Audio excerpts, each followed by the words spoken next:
Picture the scenario for a second.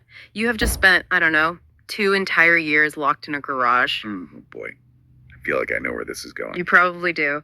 So you're in there engineering the absolute perfect smart mug. I mean, it is a technological marvel. Right, the ultimate coffee cup. Exactly. It keeps coffee at precisely 137 degrees for 12 hours straight. It's like virtually indestructible. Sounds pretty great, honestly. Right. So you mortgage your house, you manufacture 10,000 of these things, you launch your flashy new website, and absolutely nothing happens. Ouch. Yeah. Crickets. Complete crickets, zero sales. And you just sit there wondering, how is this even possible? The product is mathematically flawless. Well, it failed because you focused entirely on the physical item you built, right? Right.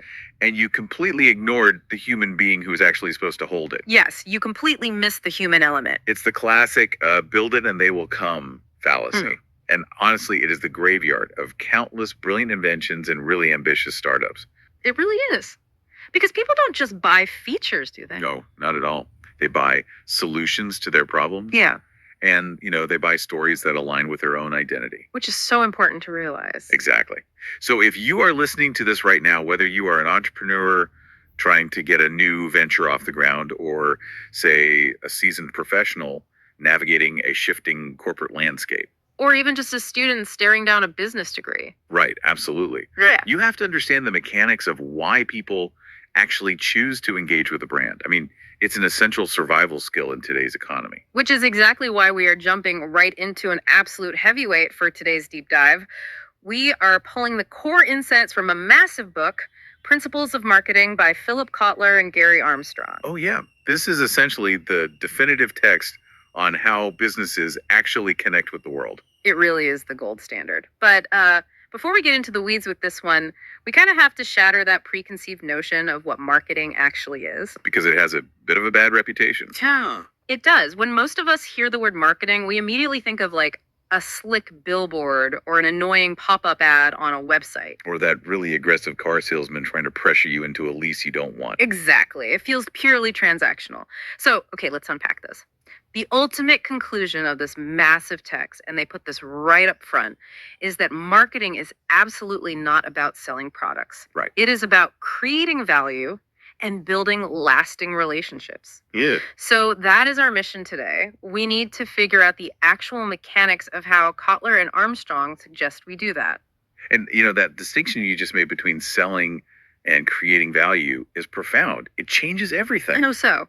Well, selling is basically just trying to get rid of what you have. But marketing is figuring out what people actually need. Right, starting with the person, not the product. Exactly. And that brings us to the philosophical engine of their entire framework, which they call customer value and engagement. But as we mentioned, a nice sounding theory isn't enough. We need the actual mechanics. How do we move from theory to concrete action? So the authors map this out through a very specific 5-step sequence. But rather than just reading off a bulleted list, let's look at how this sequence actually operates in the wild. Oh, I like that. Let's go back to my smart mug example. Yes, the mathematically perfect, totally unsold mug. The very same. So if you were actually following Kotler and Armstrong's blueprint, you never would have started by building the mug. Step 1 is completely understanding customer needs and the marketplace. Okay, so what does that look like in practice? You have to ask the hard questions first. Do people actually want 12-hour hot coffee? Or are they just looking for like a sleek status symbol to carry into the office? Ah, right. Is the problem temperature or is it aesthetics? Exactly. Are they frustrated by cold coffee or are they actually frustrated by mugs that spill in their cars during the commute? You have to diagnose the friction in their lives first. You sleaze right into step 2, right? Designing a customer-driven strategy. Spot on. So once I know that, say, people actually hate spilling coffee in their cars way more than they hate it getting cold, I have to decide exactly who I'm targeting. Right, you're narrowing the focus. Am I going after busy suburban parents doing the morning school run? Or am I targeting outdoor enthusiasts who need rugged gear for camping? My entire strategy changes completely based on who I decide to serve. Precisely. And that decision dictates step 3, which is creating an integrated marketing program. We hear that word integrated a lot. We do. Right. And we will define exactly what that means in a moment. But essentially, this is where you actually build the offering that delivers on that strategy you just made. Got it. And then, Once that is in place, you move to step 4, which is building strong customer relationships. so it doesn't end when they swipe their credit card. Not at all. This Got it. isn't just about the purchase. It's about the post-purchase experience, Hmm. the customer service, the community you build around the product. Okay, making them feel like they're part of something. Exactly. And only after you have successfully executed all 4 of those phases do you finally reach step 5, The holy grail. capturing value from customers in return. That means sales, profits, and long-term customer equity. Okay, I have to jump in here and offer some serious pushback. Well, let's hear it. Looking at the reality of the business world, almost everyone wants to skip straight to step 5. Oh, of course they do. Capturing value, making money. I mean, that is the part that keeps the lights on, pays the rent, and, satisfies the investors. It feels like basic human nature to want to start there and work backward. It is human nature, yeah. Yeah, But when you look at the sequence Kotler and Armstrong lay out, doing that is completely absurd. I like to think about it like a lemonade stand. Okay, paint me a picture. Imagine walking up to a totally random stranger on the sidewalk, holding out an empty hand, and just demanding $2, which is step 5, capturing value. Right, before you've done anything else. Exactly. Before you have even figured out if it is a hot day and they're actually thirsty, which would be step 1, or before you've even mixed the lemonade and set up a nice looking stand. It's aggressive and confusing. Totally. You can't just demand the value out of thin air. It is a great analogy, and I think it really gets to the mathematical reality of why skipping steps is fatal for a business. Mathematically fatal. How so? Well, sure, you might trick someone into buying a terrible glass of lemonade once just because they happen to be desperate and parched. Right, you got a transaction. But a transaction is not a relationship. If we connect this to the bigger picture, the authors are arguing that long-term success is mathematically impossible. You try to extract value before creating it. Because acquiring customers is expensive. Exactly. The cost of acquiring a new customer today is astronomical. If they buy from you once, realize the product doesn't actually solve their needs, and never come back, well, your business model will collapse under its own weight. You burn through your audience. Yeah, you have to earn the right to capture value by Mhm. successfully executing those first 4 steps. It's an ecosystem, not a vending machine. An ecosystem. I really like that. But an ecosystem spans a lot of different environments. So how do we actually apply this philosophy across different landscapes? That leads us right into the architecture of marketing itself. Right, because the authors break this massive discipline down into 4 distinct parts to structure the book. And I think the best way to visualize this structure is by looking at it like constructing a house. Okay, let's explore that. How does the house come together in this framework? Well, the first 2 parts the book covers are defining the marketing process and understanding consumer behavior. In our architectural analogy, that is pouring the foundation and surveying the neighborhood. Because you can't build on bad soil. Exactly. You absolutely have to know the composition of the ground you are building on, which is consumer psychology. And you have to know who your neighbors are and what the market looks like before you ever start putting up walls. Because if you build a mansion on a swamp, it sinks. Exactly. Then you move to the 3rd part of the book, which is designing marketing strategies and the marketing mix. That is building the actual house. Putting up the frame. Yeah, that is choosing the materials, framing the rooms, putting on the roof. And finally, the 4th part explores global and ethical contexts. The macro stuff. Right. That is making sure your beautiful new house actually complies with the broader zoning laws of the modern world.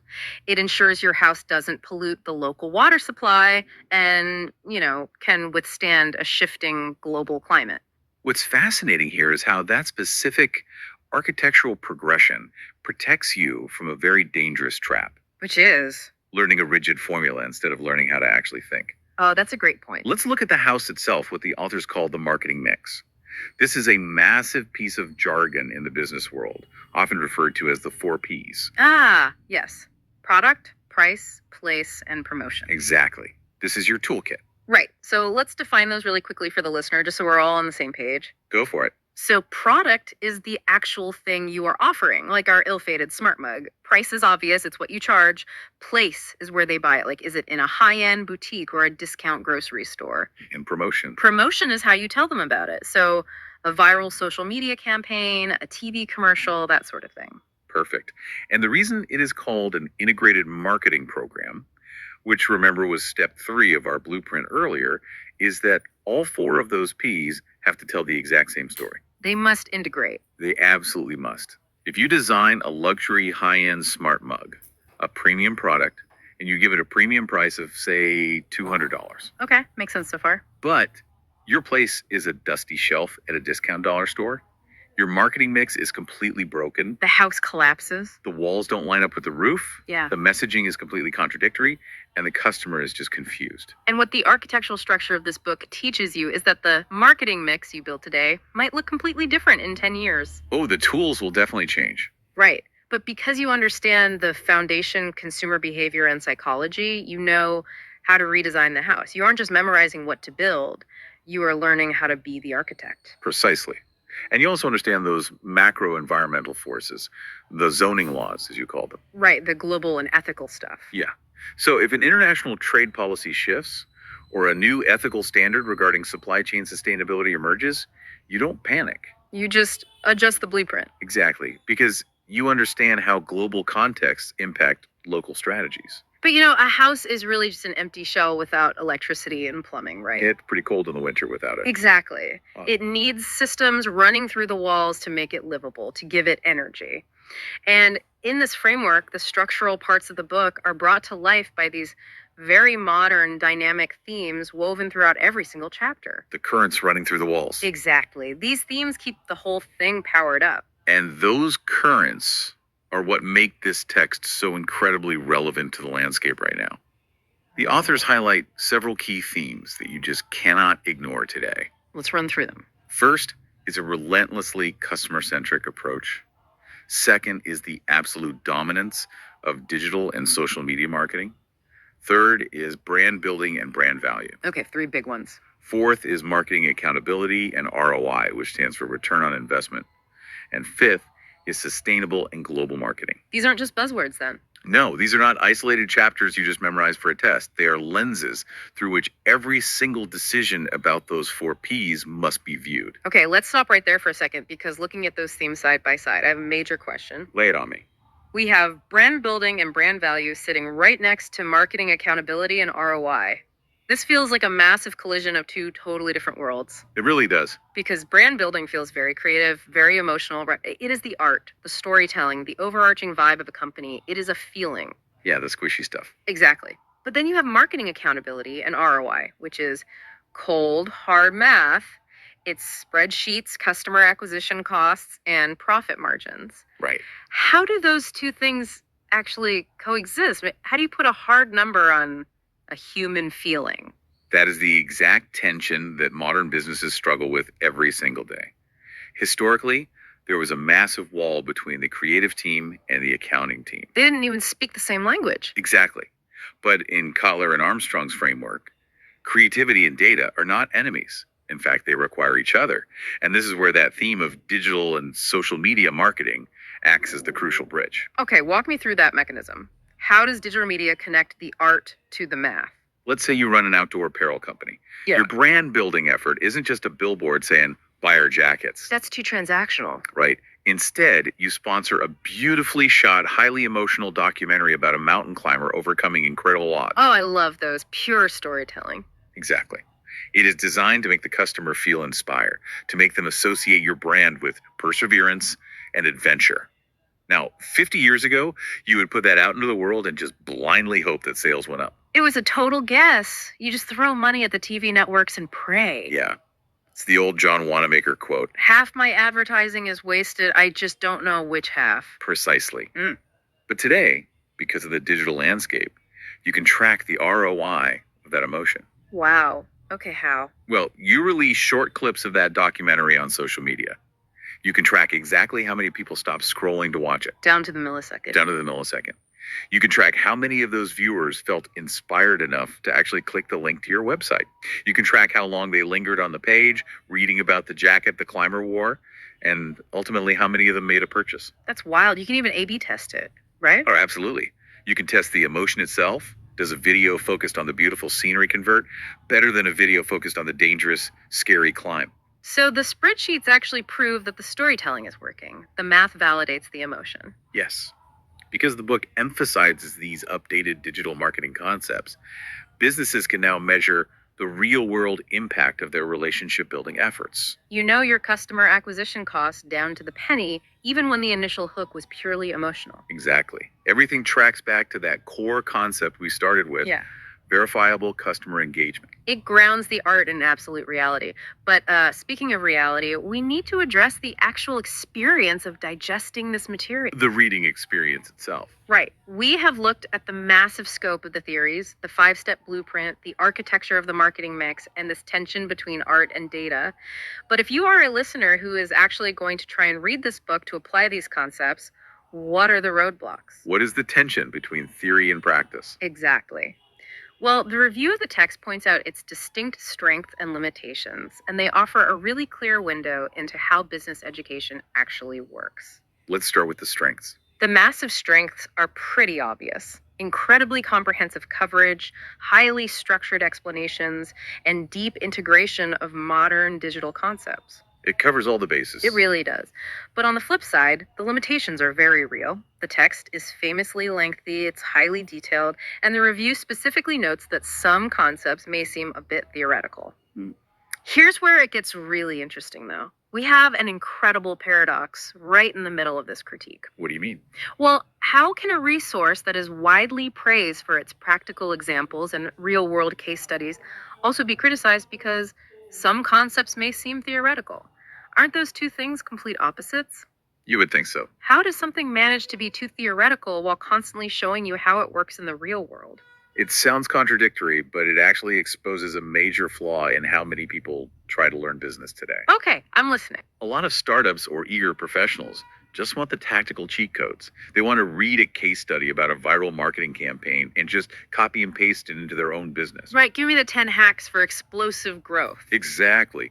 But when you attempt comprehensive coverage of an entire global discipline, you have to establish massive sweeping concepts first. You have to build the foundation. Yes. Take the theme of sustainable and global marketing.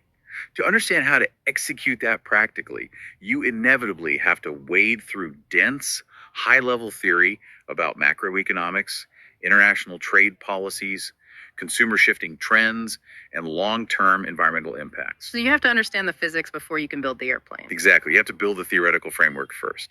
Only then can you drill down into the practical case study of, say, how a specific shoe company practically reduced its carbon footprint in its European supply chain. And if you skip the theory, If you just copy the shoe company's tactical moves without understanding the macroeconomic theory of why it worked for their specific target audience, well, your campaign will fail. because you're just mimicking the surface. Exactly. The theory is the map. The practical example is the actual journey.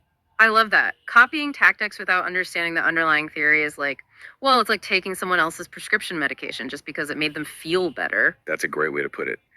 It is dangerous, and it probably won't cure your specific illness. Right. So, yes, the sheer length and the dense theory are the price of admission here. It is not a breezy airport read offering 5 quick sales hacks. Not at all. It is teaching you the fundamental laws of market physics. Which is ultimately why it has stood the test of time and remains the definitive text. Which brings us to the final verdict. Despite the heavy lifting required to understand the underlying theory, Principles of Marketing earns a spectacularly high rating from reviewers, a 4.8 out of 5 stars. That is incredibly high for a textbook.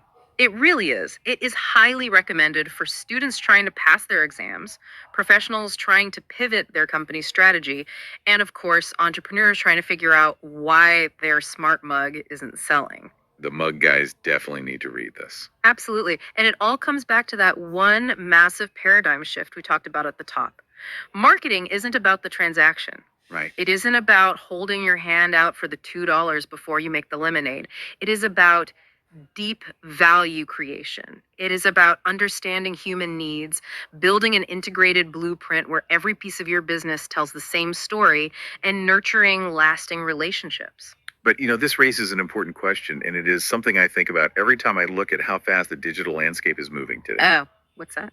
If the entire foundation of marketing, according to this legendary textbook, relies on building strong customer relationships and creating genuine engagement, Yeah. what happens as digital marketing becomes increasingly automated by artificial intelligence? Oh, Right. When a customer is having a highly personalized, value-driven, deeply emotional interaction with a brand online, but that interaction is 100% machine generated, does the definition of a relationship fundamentally change? That is wild to think about. Can a human being actually have a real relationship with a localized algorithm? Now, that is a thought to keep you up at night. Are we building brand loyalty with companies, or are we just falling in love with their highly optimized code? It's the next frontier. It really is. We want to encourage you to ponder that question the next time you interact with your favorite brands today. Whether you are clicking on a perfectly tailored ad, receiving an email that feels like it somehow read your mind, or chatting with customer service. Thank you for joining us on this deep dive, and we'll catch you next time as we continue to unpack the ideas that shape our world.